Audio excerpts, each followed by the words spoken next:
Ова не е обично убиство, ова е фемицид, вака Благица Киров од штипската невладина Ехо, која се застапува за намалување на семејното насилство и опиша вчерашната крвава драма во Кочани. Според неа, ова е класичен пример со кој се отсликува родовата димензија на семејното насилство.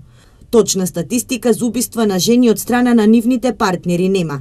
Сепак анализите на невладиниот сектор окажуваат дека за 3 години на државно ниво се регистрирани 19 фемициди.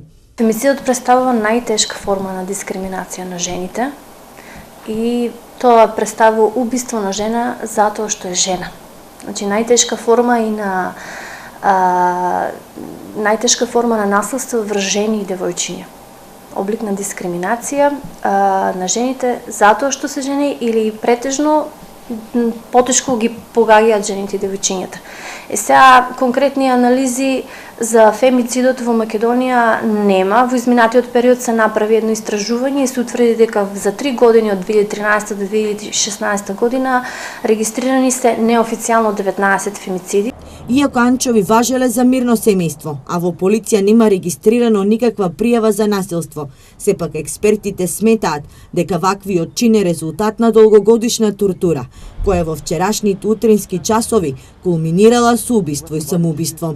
Јас верувам и како некој што со години се занимава со ова проблематика дека ова не е случај сега што се случил инцидентно. Верувам дека постоело насилство во тоа семејство што се провлекувало со години, и психолошко и физичко.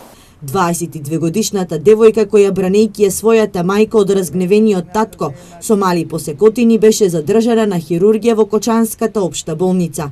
Откако ја укажана лекарска помош и бил понуден психијатриски третман кој го одбила, од вчера е пуштена на домашно лекување.